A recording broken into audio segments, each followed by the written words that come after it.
Bismillahirrahmanirrahim. Assalamualaikum warahmatullahi wabarakatuh. Terima kasih buat teman-teman semuanya yang udah meluangin waktu buat berdiskusi singkat mengenai uh, pembayaran zakat di masa pandemi COVID-19 ini.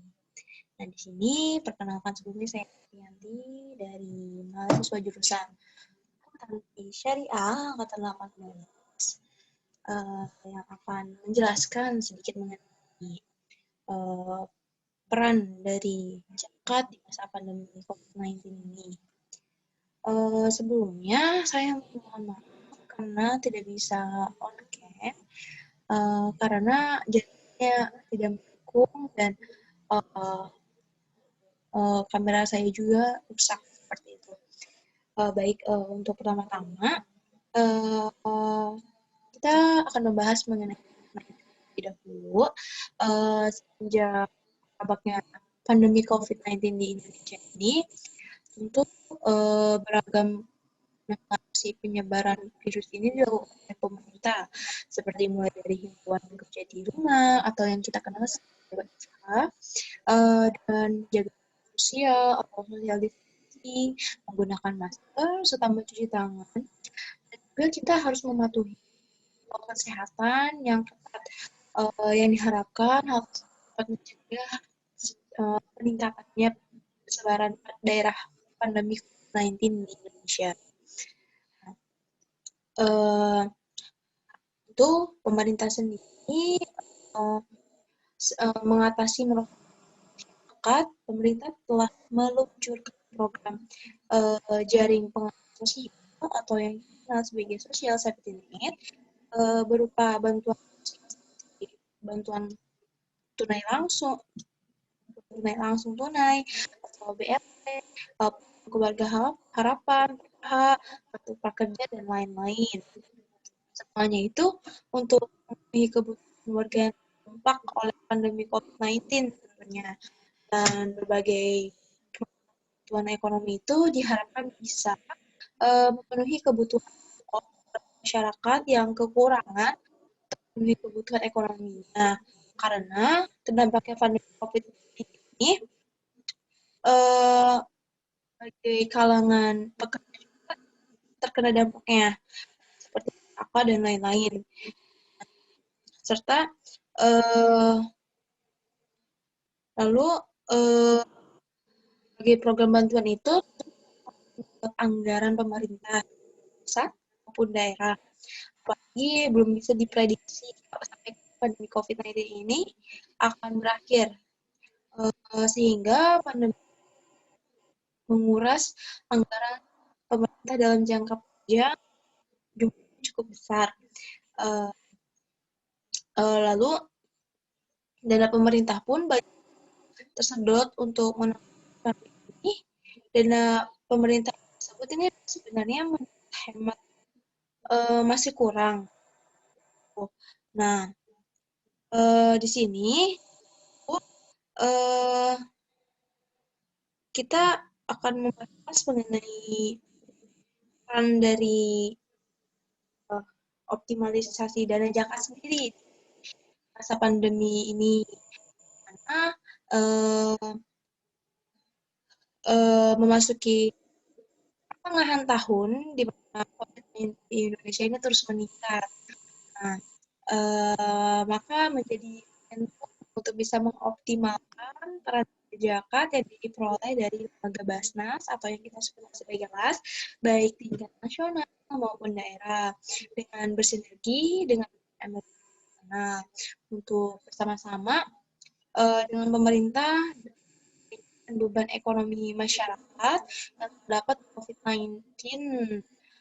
Sekedar gambaran, data dari Jakarta angka 19,63 triliun rupiah untuk potensi zakat perusahaan BUMN saja.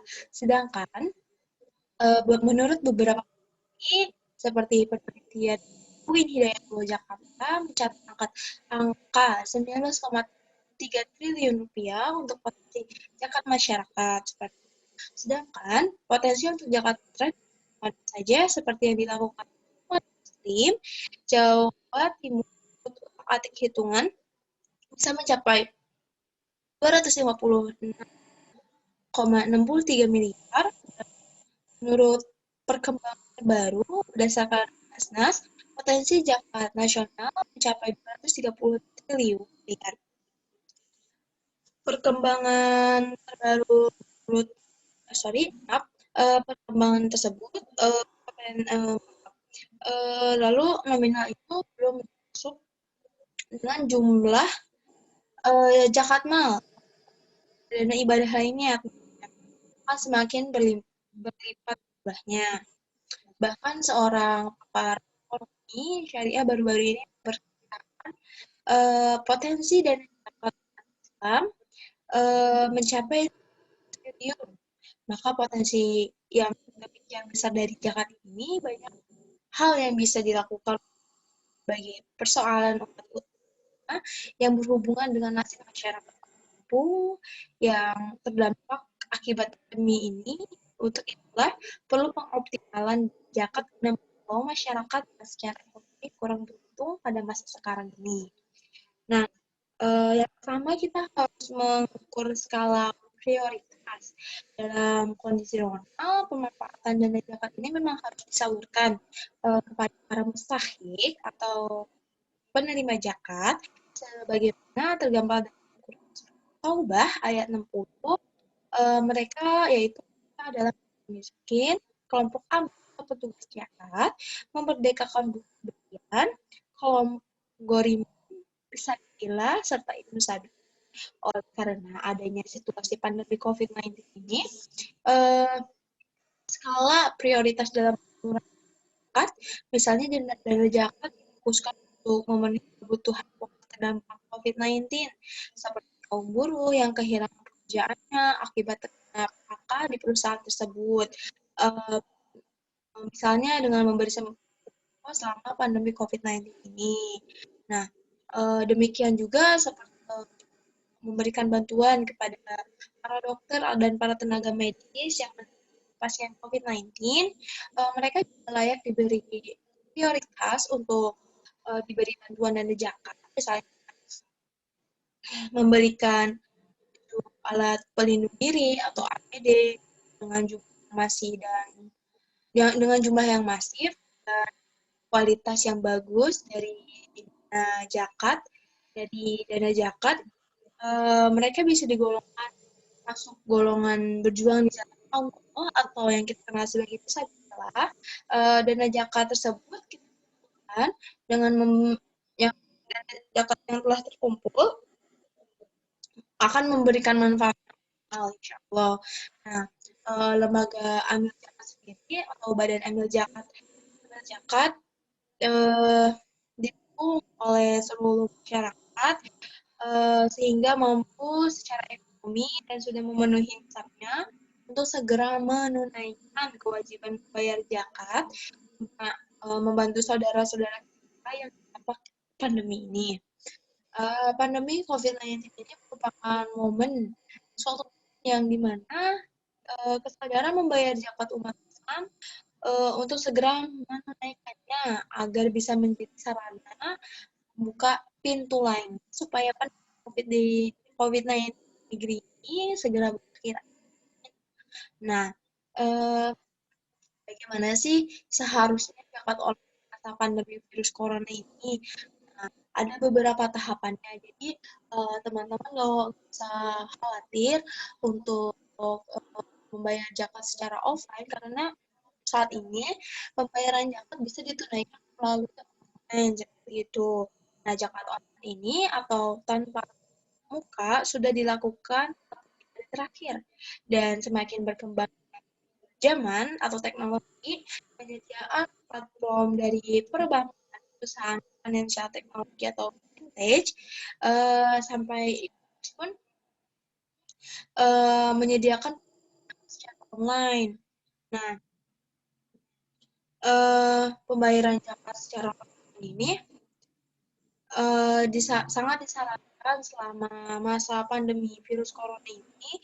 Kuncinya adalah transparansi, yang mana pihak dari lembaga zakat tersebut atau badan amil zakat melaporkan seluruh kegiatan penyaluran, melaporkan seluruh dana yang terkumpul, bagaimana proses penyaluran kepada mustahik seperti itu.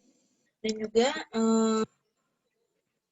hal itu akan menunjukkan rasa kepercayaan dari mujaki kepada badan amil tersebut bahwa dana yang telah diberikannya telah tersalurkan kepada yang membutuhkan.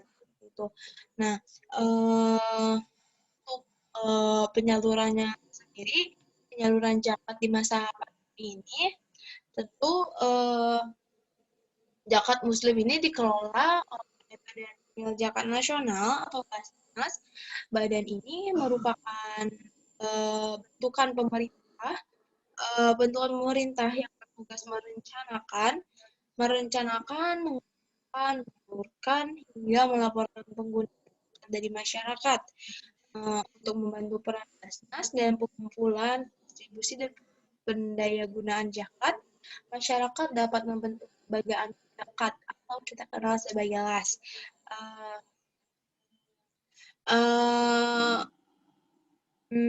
Basnas sendiri zakat, infak, dan sedekah, termasuk tanggung jawab sosial CSR untuk disalurkan kepada mereka yang mendapatkannya dengan cara pembayarannya secara daring melalui situs resmi dan pembayaran melalui perusahaan vintage, transfer bank, dan PayPal. Saat corona ini, jumlah orang yang perlu mendapatkan bantuan bertambah. Orang-orang yang tadinya tidak membutuhkan bantuan, jadi membutuhkan bantuan karena kehilangan pekerjaannya atau tingkat pendapatannya berkurang. Kemudian juga orang-orang yang berkurang jadi lebih banyak. Maka dari itu,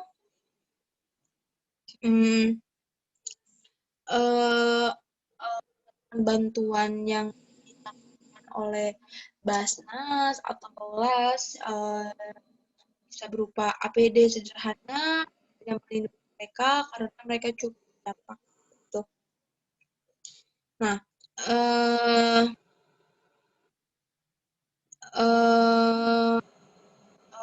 yang mana lembaga badan amil zakat sendiri sudah merancang berbagai program penyaluran zakat untuk jangka panjang atau jangka pendek. Seluruh zakat yang masuk tidak serta-merta digelontorkan secara besar-besaran di masa pandemi COVID-19 ini yang tidak bisa diprediksi kapan akan berakhir. Nah, selama masyarakat tersebut sadar untuk membayar zakat sesuai waktunya, insya Allah bisa memberikan bantuan untuk jangka menengah dan jangka panjang. Dari data terakhir, berdasarkan situs web di Badan Amil Zakat Nasional, Badan Amil Zakat Nasional Basnas telah menerima zakat, infak, dan sedekah dari masyarakat sebesar 30,9 miliar, yang mana dana tersebut telah disalurkan sebanyak 21 miliar.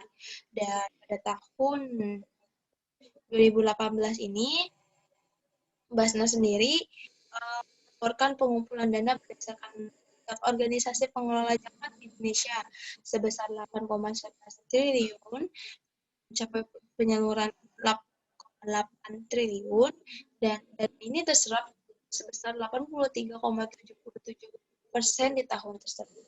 Oke. Selanjutnya,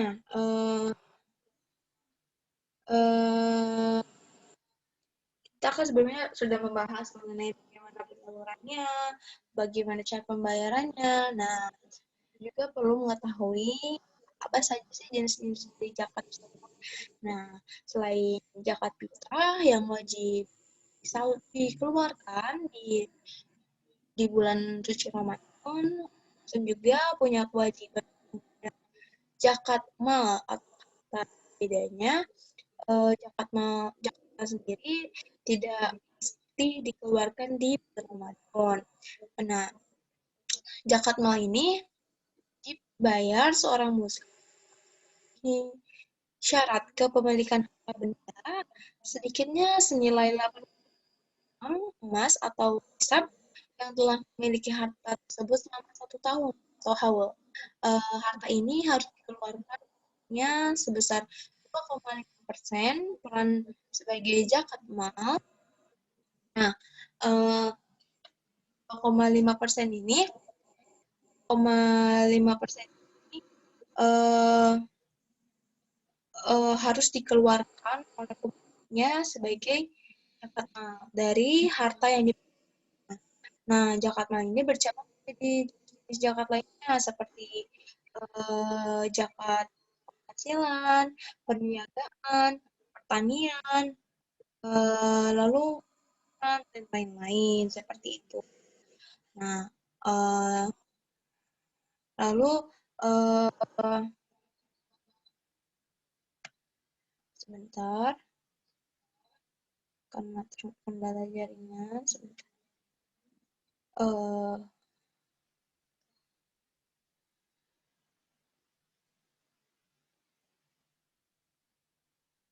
Okay. Nah, perniagaan, pertambangan, hasil laut, harta temuan, obligasi, tabungan, masing-masing zakat perhitungannya sendiri-sendiri. Tapi berbeda pula dengan infak dan sedekah.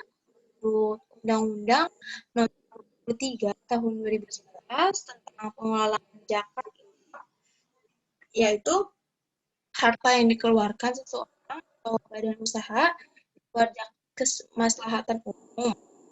Sementara itu, sedekah adalah harta atau non harta yang dikeluarkan oleh seseorang atau badan usaha dikerjakan kemaslahatan umum. Infak dan sedekah bisa dikeluarkan kapan ya. Jadi infak dan sedekah ini biasanya badan lembaga mengelolanya untuk kegiatan operasional mereka, atau bisa juga mengelola dana yang positif bagi masyarakat dengan membantu kegiatan UMKM, beasiswa, dan sambil nunggu dari ini apa ada yang ingin, mungkin kalau mau bertanya langsung di kolom chat ya.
Oh iya, dari Fitri.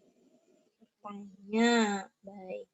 Apa hukumnya bayar zakat online? Apakah boleh? Baik. Izin menjawab. Untuk pembayaran zakat ini, sekarang seperti itu tentu kita harus menjaga protokol kesehatan, sehingga pembayaran zakat sekarang sudah baik zakat maupun fitrah. Nah, zakat bisa diberikan langsung ke masjid atau penyalur sampai gadget dengan pembayaran secara online. Menanggapi menurut pengamat syariah IPB yaitu Bapak Irfan Syafiq Bey mengatakan bahwa pembayaran zakat fitrah dengan metode usaha. Hal ini karena pada dasarnya hukum dalam zakat mengalami perubahan dan perkembangan pembayaran. Intinya sama, ada proses yang memastikan bahwa antara pihak yang satu dan yang lain memiliki kesepahaman dalam proses tersebut. Jadi hal ini Mujahid sebagai penerima zakat dan Amil menerima saling memahami proses pembayaran zakat tersebut. Jadi dipahami oleh kedua belah pihak sebagai adanya proses transfer, pengalihan dari satu pihak ke pihak lain, maka prosesnya sah dan ijabahnya sah.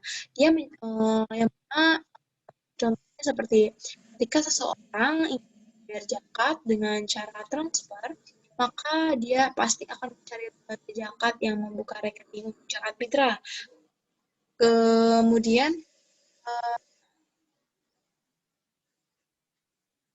Kemudian ada proses konfirmasi ketika proses pembayaran sudah dilakukan. Hal ini menandakan jika proses sudah selesai, termasuk pembayaran menggunakan platform e-commerce yang membantu masyarakat untuk membayar zakat seperti itu. Nah, kurang lebihnya seperti itu. Jadi, apakah ada yang bertanya kembali sebelum saya tutup diskusi pada hari ini?